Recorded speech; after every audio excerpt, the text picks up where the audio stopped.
오늘 말씀의 제목은 여호와의 뜻만이 완전히 서리라입니다. 여호와의 뜻만이 완전히 서리라. 21절부터 보겠습니다. 사람의 마음에는 많은 계획이 있어도 오직 여호와의 뜻만이 완전히 서리라. 우리 인간들은 진짜 계획 많아요.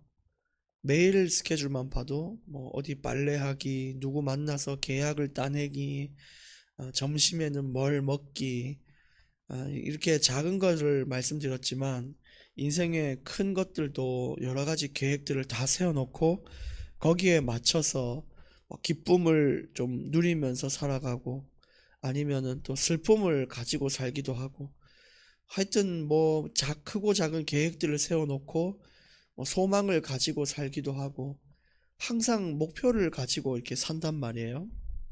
근데 우리의 계획이 다 이루어지지는 않습니다. 인간의 계획들은요, 완전하지가 않아요. 그래서 하나님의 자녀는 완전하신 그분의 뜻대로 우리를 이루어 가시는데, 그렇기 때문에 우리가 계획대로 안 되어도 하나님을 인정하고 하나님을 신뢰하는 마음으로 내게 주어진 현실을 받아들이는 훈련이 필요합니다. 우리는 주님께 구하는 훈련은 많이 돼 있어요. 항상 우리는 달라고 하는 그런 기도를 드리기 때문에 항상 그 훈련은 잘 돼 있는데, 주님이 주시는 뜻을 기쁨으로 받아들이는 훈련은 거의 안 돼 있단 말이에요. 그래서 이제 오늘 우리가 말씀을 통해 주님의 뜻을 알았더라면 어떤 현실이 주어지든 하나님이 나를 인도하시는 것이 이것을 허락하셨구나를 믿고 주님께 기도하며 뜻을 구하는 것이 가장 좋습니다. 그리고 우리가 인생의 계획을 세우되 이대로 되지 말고 하나님의 뜻대로, 여기서 하나님 뜻이 맞다면 반드시 이루시고 아니라면 바꿀 수 있는 은혜를 달라고 그렇게 기도하는 것이 옳은 것입니다. 22절, 사람은 자기의 인자함으로 남에게 사모함을 받느니라. 가난한 자는 거짓말하는 자보다 나으니라. 사람을 대할 때 너그럽게 대하라고 또 어제와 계속 오늘까지도 말씀을 주시고 계십니다. 우리가 강압적으로 사람을 바꿀 수 있는 사람이 있고요, 아니면 진짜 따뜻한 사랑으로 그 사람을 바꿀 수 있는 사람이 있거든요. 그래서 우리는 항상 은택을 베풀고 너그러운 마음으로 그 사람을, 상대를 바꿀 수 있는 인생을 사는 게 좋습니다. 예수님이 때로는 분노도 하셨지만 결국 큰 바탕은 사랑이었거든요. 그래서 그 사랑으로 세상을 바꾸셨듯이 우리도 사람을 대할 때 기본 바탕이 사랑과 존중 안에서 상대를 대하는 것이 좋습니다. 그렇게 되면은 사람들이 내 마음이 전달이 되어서 오히려 나를 귀중히 여겨주고 나를 존경하고 나를 사랑해주는 그런 인생을 살게 됩니다. 그래서 사람들을 이용하는 자는 멸망의 길을 가지만 정말 그 사람들을 위하여 돕는 자는 생명의 길을 가는 것입니다. 그만큼 사람에게 해코지하는 거, 사람을 좀 힘들게 만드는 거, 그게 별로 좋지 못해요. 차라리 가난한 게 낫다, 이렇게 오늘 22절에는 말하는 거죠. 가난한 것이 거짓말하는 자보다 나으니라. 이 부분에 대해서 한번 곰곰이 묵상해 보면 좋겠습니다. 과연 가난한 자가 거짓말하는 자보다 낫다는 것이 어떤 의미이며 어떻게 우리 삶에 적용할 수 있겠는가, 그런 부분을 좀 고민해 보면 아마 깊은 하나님의 은혜가 나오실 것입니다. 23절, 여호와를 경외하는 것은 사람으로 생명에 이르게 하는 것이라. 경외하는 자는 족하게 지내고 재앙을 당하지 아니하느니라. 오늘 말씀에서는 여호와를 경외하면 인생에 만족이 온다라고 이야기를 하고 있습니다. 그래서 우리가 항상 뭔가 부족한 것 같고 뭔가 우리 인생이 비어 보이고 이런 것은 진짜 우리 인생에 뭔가를 채워야 되는 것이 아니라 여호와의 그 은혜를 우리 가슴에 새겨야 된다는 그런 사인인 겁니다. 진짜 하나님을 사랑하고 크신 하나님을 믿고 의지하는 것, 거기에 대한 마음이 더 가야 되지, 우리가 인생이 허하다고 해서 경제적인 걸 더 채우거나 아니면 다른 것들로 자꾸 채우거나 그럴 필요가 없어요. 우리는 하나님 한 분만으로 만족할 수 있다라고 성경은 얘기합니다. 그래서 내 현실이 만족스러울 때까지 더 하나님을 알아가시기를 힘쓰시고, 내 경제가 어떻든, 내 한계가 어떻든, 내 수준과 내 삶이 어떻든 하나님을 의지하기 때문에 만족하는 인생. 진짜 다행이다. 하나님이 있어서 다행이다. 내가 하나님 없었으면 어떻게 될 뻔했냐 하면서 웃을 수 있는 그런 만족의 인생이 돼야 됩니다. 우리 인생에는 컵이 있다고 가정해 볼 때 세상의 많은 것들을 아무리 주워 담고 다른 남자 애인을 만나고 여자를 만나고 또 경제를 많이 벌고 집 좋은 집을 이사 가고 해도 그 컵 안에는 3분의 1도 안 차요. 근데 우리가 평생 그렇게 해도 컵을 다 못 채우는데, 오늘 여러분이 그 크신 하나님을 제대로 깨달으면요, 오늘 그 잔이 넘치고 넘치는 것이 하나님의 은혜예요. 여러분의 잔이 차고 넘치는 은혜가 오늘 인생 가운데 넘치기를 예수님의 이름으로 축복합니다. 24절 보겠습니다. 우리 24절 오늘 좀 집중해서 봐야 되는데요. 게으른 자는 자기의 손을 그릇에 넣고서도 입으로 올리기를 괴로워하느니라. 일단 사람들의 인생에 뜻이 있고 목표는 있어요. 그 그릇이라는 것, 또 내가 배고프니까 배고픔을 해결해야 되는 것, 거기에 대해 목표를 가지고 일단 그릇에 손은 넣습니다. 근데 그 다음에 노력이 없다는 것입니다. 진짜 인생에 그 무기력이 찾아오고 또 인생에 노력을 하지 않고 그저 그냥 손가락만 넣어 놓은 상태인 거죠. 이 입에 손으로 떠올려서 내 입에 넣으면서 하는 것인데 그 들어 올릴 힘이 없는 거예요. 여러분, 진짜 무기력에서 우리 벗어나야 됩니다. 하나님한테 우리를 소생시켜 달라고 정말 기도하셔야 되고요. 예를 들어 또 이것을 비유 들었을 때, 예시를 들었을 때, 교회는 다니는데 성경은 또 이렇게 피는데 읽지도 않는 사람들, 기도하지 않는 사람들, 이런 사람들은 인생에 뭔가를 이룰 수 없어요. 영적인 그 성장을 이룰 수가 없어요.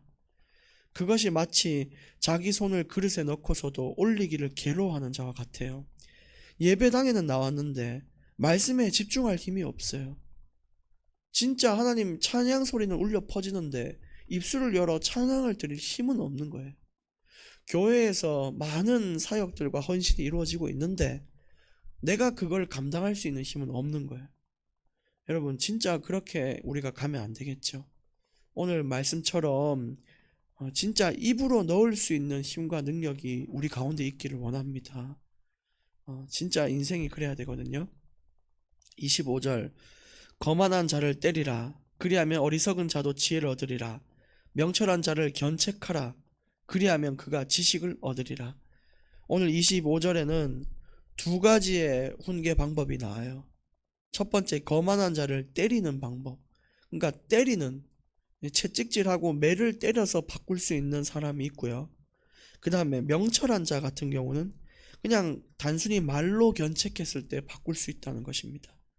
그래서 여러분, 우리가 이 하나님의 말을 업신여기면 업신여길수록 맞을 수밖에 없어요. 큰 징계를 받을 수밖에 없지만 항상 말씀을 가까이 하고 그 말씀에 따라 살기를 원하는 자는 하나님이 가볍게 말씀으로 우리를 타이르고 다스려서 의의 길로 가도록 만들어 주시는 겁니다.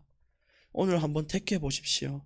내가 하나님한테 실컷 두들겨 맞고 내 인생을 변하겠냐, 아니면 늘 이 말씀을 가까이 두면서 우리가 하나님의 이 격려와 위로 속에 인생을 변화됨을 체험하겠냐.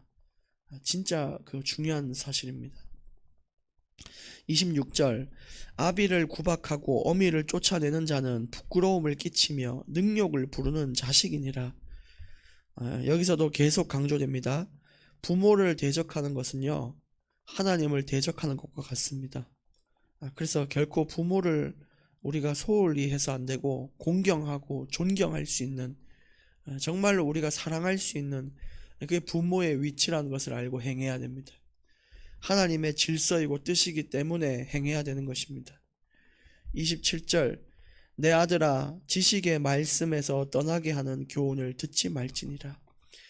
지금 이런 우리가 하나님의 말씀 성경을 가까이 하면서 우리가 교훈을 듣고 있잖아요. 근데 세상에는 이 교훈과 반대되는 것들이 너무 많습니다. 특히 유튜브나 미디어, 또 어린 아이들이 보는 만화, 영화, 그런 것들을 보면 진짜 이 막 말썽 부리는 아이들이 나오면서 그걸 보고 아이들은 깔깔대면서 나도 저렇게 해야겠다 하면서 은연중에 말썽꾸러기로 이제 되어버리는 것입니다. 부모님하고 막 이렇게 다투는 걸 만화로 보면서 자기도 그렇게 다투고요. 또 말도 좀 말 같지 않은 뭐 문장들을 구사하고 신조어들을 만들어내면서 그걸로 또 다른 사람을 까내리기도 하고 올바른 의사소통이 안 되게 막히기도 하고 진짜 세상에 이 미디어들이 많이 이 훈계를 망치고 있어요. 그래서 여러분 우리가 자녀들을 대할 때도 이런 것들을 잘 소통하면서 좀 이제 얘기를 해야 되고요. 또 자제와 절제할 수 있도록 기도하며 도와야 됩니다. 진짜 그런 거 보면요. 귀신도 막 괜찮다, 막 귀신도 착한 귀신 있다면서 그렇게 영화에서도 가르쳐서 사람들이 귀신 이런 마귀 악한 영들에 대해서 호의를 가지게 되고요. 또 이 음란도 뭐 불륜 이런 것들도 막 그냥 은연중에 다 깔아 놓으면서 올바른 사랑에 대한 해석을 깨트리고 있습니다. 진짜 조심해야 돼요. 그래서 우리가 우리 교회에 있는 후대만큼 이 자녀들만큼은 그렇게 되지 않도록 더욱 힘써야 될 것입니다. 28절 망령된 증인은 정의를 업신여기고 악인의 입은 죄악을 삼키느니라. 쉽게 말해 하나님의 뜻을 우습게 여기지 말라는 것입니다. 오늘 말씀 진짜 우습게 여기지 마시고 두렵고 떨리는 마음으로 섬기기를 진짜 권해드립니다. 29절 심판은 거만한 자를 위하여 예비된 것이요 채찍은 어리석은 자의 등을 위하여 예비된 것이니라. 이 예비됐단 말은요 피할 수가 없는 거예요. 그런 사람이 나타나면 반드시 행해지는 것이 예비입니다. 그러니까 우리 진짜 하나님 앞에 어리석은 자의 길을 가지 않도록 그래서 고통을 면할 수 있도록 살아가기를 원합니다. 오늘 결론의 말씀은 간단하게 말씀드리면 하나님의 뜻을 받아들이는 훈련으로 가자입니다. 하나님의 뜻을 받아들이는 훈련 속으로 들어가자. 오늘은 여러분 뭔가를 달라고 기도해 보기보다는 지금 내 눈앞에 주어진 현실 중에 좀 의아하거나 좀 어려운 부분이 있죠. 거기에 대해 질문하는 날이 한번 되어 보십시오. 그리고 하나님의 뜻대로 되기를 원한다고 진짜 감사한 마음으로 기도해 보는 날이 되시기를 그렇게 축복합니다.